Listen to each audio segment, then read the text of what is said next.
নমস্কার, CNN 24 এর সন্ধ্যা সংবাদে আমি আলপনা আপনাদেরকে স্বাগত জানাচ্ছি। আজকের বিশেষ সংবাদ, আসাম বাজেট 2026-27 হলো একটি কল্যাণমূলক এবং জনমুখী বাজেট বললেন রূপম সাহা।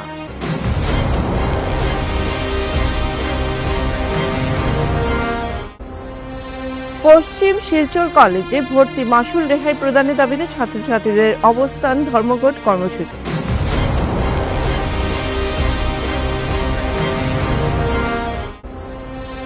বরখোলা কাশীপুরে পথ দুর্ঘটনায় গুরুতর আহত এক যুবতী, তীব্র প্রতিক্রিয়া।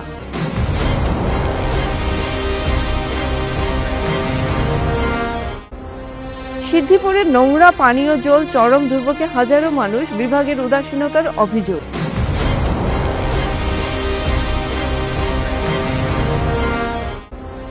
খোয়াই ধলাবিলে খোয়াই আগরতলা জাতীয় সড়ক অবরোধ কংগ্রেসের।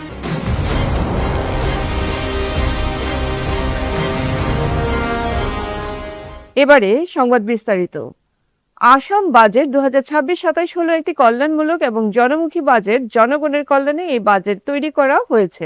বৃহস্পতিবার শিলচরের কাছাড় জেলা বিজেপি কার্যালয়ে আয়োজিত এক সাংবাদিক সম্মেলনে আসাম বাজেট 2026-27 হাইলাইটস করে একথা জানান কাছাড় জেলা বিজেপি সভাপতি রূপম সাহা।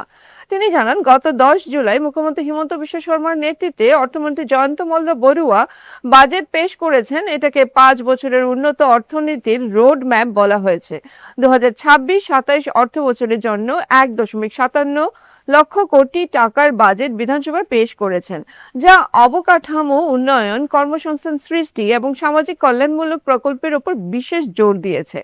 আসামের অর্থমন্ত্রী পঞ্চবার্ষিক উন্নয়ন রূপরেখা সম্মিলিত আসাম বাজেট 2026-27 পেশ করেছেন।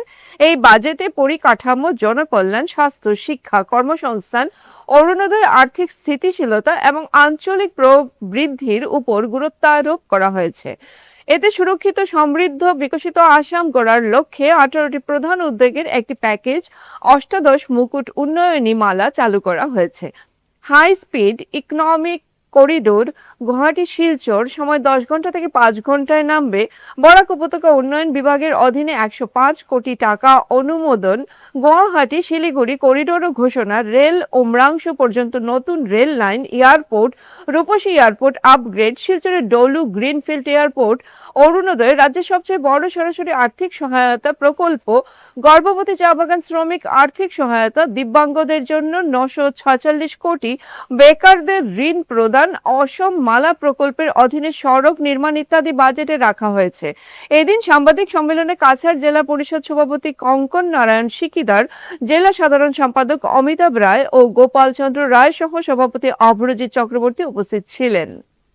ডক্টর হিমন্ত বিশ্ব শর্মার নেতৃত্বে দ্বিতীয় কার্যকালে প্রথম বাজেট 2026-27 বাজেট আমাদের আসামের অর্থমন্ত্রী জয়ন্ত মল্ল বড়ুয়ার নেতৃত্বে যে বাজেট পেশ হয়েছে, সেই বাজেটের কিছু তথ্য আপনাদের কাছে আমি তুলে ধরতে চাই। যে আমরা এইবার 2026-27 আসাম সরকার যে বাজেট, সেই বাজেটের যে নারীদের ক্ষমতার জন্য, নারীদের ক্ষেত্রে 12,214 কোটি টাকা, যারা সমাজের মহিলাদের ক্ষেত্রে সরকারি বাজেট পেশ রেখেছে যাতে মানুষের কল্যাণে কাজ করার জন্য। 8,648 কোটি টাকা, যেটা সমাজের কাজে ব্যবহৃত হবে। দিব্যাঙ্গের জন্য 946 কোটি টাকা বাজেট ধরা হয়েছে। শিশু বাজেট, শিক্ষা উন্নয়নের জন্য 19,199 কোটি টাকা। আমরা অন্যান্য দিক থেকে আরও চিন্তা করলে যে শিক্ষা, ক্রিয়া, শিল্প 25,873 কোটি টাকা ধরা হয়েছে। স্বাস্থ্য পরিবার কল্যাণ 8,998 কোটি টাকা। সেচ এবং বন্যা নিয়ন্ত্রণের জন্য 3,006 কোটি টাকা। জ্বালানি, শিল্প এবং খনিজ 4,758 কোটি টাকা। পরিবহন ক্ষেত্রে 11,504 কোটি টাকা। গ্রামীণ উন্নয়নের জন্য 6,190 কোটি টাকা। কৃষি সহযোগী কার্যক্রমের জন্য 5,421 কোটি টাকা। জল সরবরাহ এবং স্যানিটেশন, আবাসন, নগর উন্নয়নের জন্য 10,591 কোটি টাকা, টোটাল 68,440 কোটি টাকা। আসামের এই বাজেটে যেটা সৌর তাপ বিদ্যুৎ প্রকল্পের মাধ্যমে যেটা সরকার বিভিন্ন খাতে যে খরচ করবে, পিএম সূর্যঘর বিনামূল্যে বিদ্যুৎ যে পরিষেবা, তার জন্য সরকার ইতিমধ্যে 1,30,000 কোটি টাকা অলরেডি 1,30,000 মানুষ অলরেডি উপকৃত হয়েছে আসামে সৌর যে সূর্যঘর প্রকল্পে। আসাম মালার মাধ্যমে রাস্তা তৈরি করার জন্য সরকার হাতে নিয়েছে। প্রতি ডিস্ট্রিক্টে যাতে একটা আসাম মালা যাতে রাস্তা তৈরি করতে পারে, তার জন্য সরকার এই কাজ হাতে নিয়েছে। যে রাস্তার যে করিডোর, সেই ব্যাপারে সরকার বিশেষ উদ্যোগ নিয়েছে যাতে শিলচর করিডোর রাস্তাটি যাতে খুব সত্তর করা যায়। ডেভেলপমেন্ট যে ডিপার্টমেন্ট, তার জন্য সরকার 105 কোটি টাকা ধার্য করা হয়েছে বরাকের উন্নয়নের জন্য, যার মন্ত্রী স্বরূপ আপনারা জানেন যে আমাদের মাননীয় কৃষ্ণেন্দু পাল মহাশয় সেই মন্ত্রী আছেন। ওনার নেতৃত্বে বরাকের উন্নয়নের জন্য বিভিন্ন ক্ষেত্রে বরাক ডেভেলপমেন্টের মাধ্যমে সেই কাজ পরিচালনা হচ্ছে। বিভিন্ন সরকারি প্রকল্পে পুনরায় চালু করা হচ্ছে, যেমন অরুণোদয় স্কিম বা আমরা বিভিন্ন স্কিম যেগুলো আমরা পুনরায় চালু করার জন্য সরকার 6,000 কোটি টাকা বেশি বরাদ্দ করেছে এই বাজেটে, যাতে আগামী 3 তারিখ থেকে আমরা অরুণোদয় স্কিম পুনরায় মানুষের অ্যাকাউন্টে ঢোকার যে ব্যবস্থা সরকার করার একটা চেষ্টা নিয়েছে। সরকারি কলেজে সকল শিক্ষার্থীর জন্য সম্পূর্ণ বিনামূল্যে ভর্তি, ফ্রি অ্যাডমিশন নিশ্চিত করার দাবিতে বৃহস্পতিবার উত্তাল হয়ে ওঠে পশ্চিম শিলচর কলেজের প্রবেশ পথ। বৃহস্পতিবার পশ্চিম শিলচর কলেজের ছাত্রছাত্রীদের কলেজ ভর্তি মাশুল রেহাই প্রদানের দাবিতে অবস্থান ধর্মঘট কর্মসূচি পালন করে ছাত্রছাত্রীরা। শতাধিক ছাত্রছাত্রী হাতে ব্যানার, প্ল্যাকার্ড ও ফেস্টুন নিয়ে বিক্ষোভ কর্মসূচিতে অংশ নেন। প্রতিবাদী স্লোগানে মুখর হয়ে ওঠে গোটা কলেজ চত্বর। শিক্ষার্থীরা কলেজ প্রাঙ্গণ থেকে বিক্ষোভ মিছিল বের করে দাবি জানান, অর্থের অভাবে যাতে কোনো শিক্ষার্থী উচ্চশিক্ষা থেকে বঞ্চিত না হন সেই লক্ষ্যে অবিলম্বে ফ্রি অ্যাডমিশনের ব্যবস্থা করতে হবে। তাদের অভিযোগ, মূল্যবৃদ্ধি, বেকারত্ব ও পারিবারিক আর্থিক সংকটের কারণে ভর্তি ফি, উন্নয়ন ফি এবং অন্যান্য আনুষঙ্গিক খরচ বহু পরিবারের পক্ষে বহন করা সম্ভব হচ্ছে না। ফলে প্রতি বছর অনেক মেধাবী শিক্ষার্থী উচ্চশিক্ষার সুযোগ হারাচ্ছেন। আন্দোলনকারীদের বক্তব্য, শিলচর কলেজ যাত্রাপুর স্থিত আমার যিখন কলেজের স্টুডেন্টে আজি আমি এটা প্রটেষ্ট কৰিবলৈ ওলাই আহিছোঁ। ইয়াৰ দুটা কাৰণ হৈছে, আমি দুটা কাৰণত আজি প্ৰটেষ্টলৈ আহিছোঁ। এটা কাৰণ হৈছে এইবাৰত অসম চৰকাৰে আমাৰ আমাৰ কলেজ যিমান কলেজ আছে অসমত, তাত ফ্ৰী এডমিশ্যন আগতে আছিলে, এতিয়া বেকলগ থকা ষ্টুডেণ্টক ফ্ৰী এডমিশ্যনৰ পৰা বঞ্চিত কৰিছে। গতিকে আমাৰ ইয়াত যিবিলাক ষ্টুডেণ্ট আছে, আমি ষ্টুডেণ্ট আমাৰ হৈছে দুখীয়া, গৰীব দুখীয়া মানুহৰ এৰিয়া। তাত কৃষকৰ ল'ৰা ছোৱালীয়ে ইয়াত পঢ়ে, আমাৰ কলেজখনত মজদুৰৰ ল'ৰা ছোৱালীয়ে পঢ়ে। গতিকে তাত আমি এই যিটো ফিজ লাগু কৰিছে এইটো দিব পাৰিব নোৱাৰোঁ, আমি এইটো দিব নোৱাৰোঁ, আমি এইটো দিবলৈ আমি সক্ষম নহওঁ। আৰু লগতে আমাৰ যিখন কলেজ শিলচৰ কলেজ, যিখন অসম ইউনিভাৰ্চিটিৰ অধীনত আছে, তাত এই কলেজত 70% ছোৱালী আছে। আমাৰ 70% ছোৱালী আছে, যদিহে তাত ফিজ লাগু কৰা হয় বেকলগ, তেনেহ'লে আমাৰ প্ৰায় ষ্টুডেণ্ট পঢ়া এৰিব লগা হ'ব। গতিকে আজি আমি এই দাবীটো লৈ ওলাই আহিছোঁ যে আমাক ফ্ৰী এডমিশ্যন দিব লাগে, এডমিশ্যন ফিজটো আমাৰ মুকুব কৰিব লাগে। আগতে যেনেকৈ নিয়ম আছিলে সেইটো পুনৰ বহাল ৰাখিব লাগে। আৰু লগতে আৰু এটা আমি ইছ্যু লৈ ইয়ালৈ আহিছোঁ। আৰু এটা ইছ্যু হৈছে যে আমাৰ যিখন অসম ইউনিভাৰ্চিটি, তাত আমাৰ পেপাৰ যিবিলাক চায়, আমাৰ কলেজত আমি চোখ লগা এখন ছবি আপোনালোকক ক'ব বিচাৰিছোঁ। অসম ইউনিভাৰ্চিটিয়ে আমাৰ পেপাৰটো ভালদৰে চোৱা নাই, এইটো আমি অনুভৱ কৰিছোঁ। হয় তেওঁলোকে চাব পাৰে, কিন্তু ই যিটো পৰিস্থিতি তাত আমি সন্তুষ্ট হ'ব পৰা নাই। আমি এইটো ধৰিছোঁ যে তেওঁলোকে আমাৰ পেপাৰটো ভালকৈ নাচায়, গতিকে আজি আমাৰ বেগ লাগিছে আৰু বেগ লগাৰ কাৰণে আজি আমাৰ এনেকুৱা অৱস্থা হৈছে।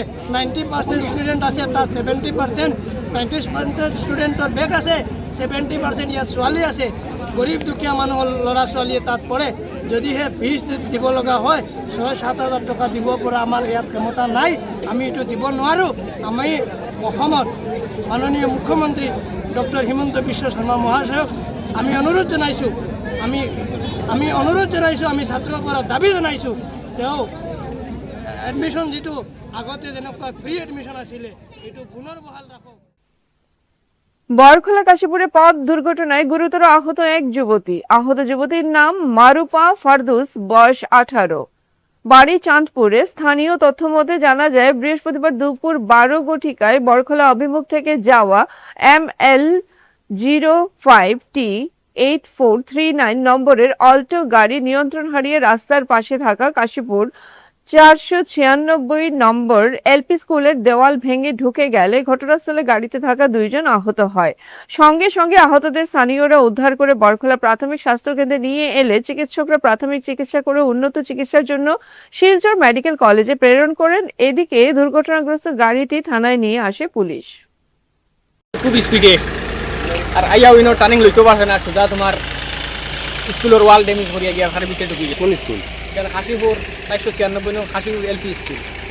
ঘটনা মানে হয়েছেন একটা মেয়ে আসিল আর একটা ড্রাইভার আসিল। ড্রাইভার এমন কিছু হয়েছে না, আর মেয়েটা বেশি জখম হয়েছে। এখন এখন কিতা হয়েছে কইতে পারতো না, মেডিকেল রেফার করছেন তারা বড়খোলা নিসলা, বড়খাতি মেডিকেল চিকিৎসাধীন আছে। আর গাড়ির অবস্থা তো আপনারা সামনে দেখুন, গাড়ির অবস্থা কতখানি স্পিডে গাড়ি ইয়ে মারছে। কাঠিগড়া বিধানসভা এলাকার সিদ্ধিপুর পানীয় জল প্রকল্প থেকে গত কয়েকদিন ধরে সরবরাহ করা হচ্ছে অত্যন্ত ঘোলা ও অপরিশোধিত পানীয় জল। নদীর জলকে যথাযথভাবে পরিশোধন না করেই সরবরাহ করায় চরম দুর্ভোগে পড়েছেন প্রকল্পের আওতাভুক্ত অসংখ্য পরিবার। অভিযোগ উঠেছে জল পরিশোধনের জন্য প্রয়োজনীয় রাসায়নিক ঔষধ পর্যাপ্ত পরিমাণে সরবরাহ করছে না আসাম সরকার। যে পরিমাণ সরবরাহ করা হচ্ছে তাও সঠিকভাবে ব্যবহার করা হচ্ছে না। স্থানীয় বাসিন্দাদের দাবি, নল দিয়ে আসা জল এতটাই নোংরা যে তা পান করা তো দূরের কথা, গৃহস্থালির কাজেও ব্যবহার করা কঠিন হয়ে পড়েছে। বিশুদ্ধ পানীয় জলের অভাবে শিশু, বৃদ্ধ ও অসুস্থদের স্বাস্থ্য ঝুঁকি বেড়ে যাওয়ার আশঙ্কা দেখা দিয়েছে। বহু ভুক্তভোগী অভিযোগ করে বলেন, দীর্ঘদিন ধরে নিম্নমানের জল সরবরাহ করা হলেও সংশ্লিষ্ট বিভাগ কার্যকর কোনো পদক্ষেপ নিচ্ছে না। বারবার অভিযোগ জানিয়েও সমস্যার সমাধান হচ্ছে না। অন্যদিকে এই বিষয়ে প্রকল্পের দায়িত্বপ্রাপ্ত বিভাগীয় কর্মকর্তা এল সুরেন্দ্রলাল সিনহার সঙ্গে একাধিকবার যোগাযোগের চেষ্টা করা হলেও তার কোনো প্রতিক্রিয়া পাওয়া যায়নি। অভিযোগের বিষয়ে তিনি কোনো বক্তব্য না দেওয়ায় ক্ষোভ আরও বাড়ছে এলাকাবাসীর মধ্যে। সকালে যে গেছে এটা মানে একটা বিলর জলও নাই, মানে এতগুলা জল আর প্রায় সময় এইরকম যাইতে থাকে। তো আমরা জিজ্ঞাই যে এটা একটু মেডিসিন দেও বা একটু জলটা পরিষ্কার করে, এখন সরকারে কোনো কিছু মেডিসিন দেয় না। তো এইটা নিয়ে তো আমরা তার লগে ঝগড়া করার দরকার নাই।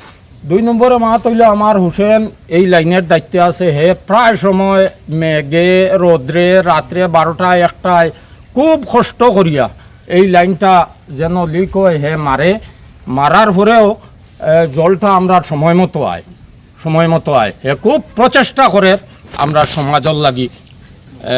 রাত্রে 12-1টার সময় ও বার্জ লামানি, ও উঠানি, ও 1টা 1:30টায় উঠানি, দিনও সব সময় থাকে। তারে আমরা সমাজ থাকি তারে ধন্যবাদ দিই, আর মানে হে যেটা করে লাইনর লাগি। খোয়াই ধলাবিলে খোয়াই আগরতলা জাতীয় সড়ক অবরোধ করল কংগ্রেস। জাতীয় সড়ক সংস্কার, রাস্তাঘাট মেরামত, নিট প্রশ্ন ফাঁস কাণ্ডে কেন্দ্রীয় শিক্ষামন্ত্রীর পদত্যাগের দাবি সহ বিভিন্ন দাবি নিয়ে খোয়াই ধলাবিলে খোয়াই আগরতলা জাতীয় সড়ক অবরোধ কংগ্রেসের।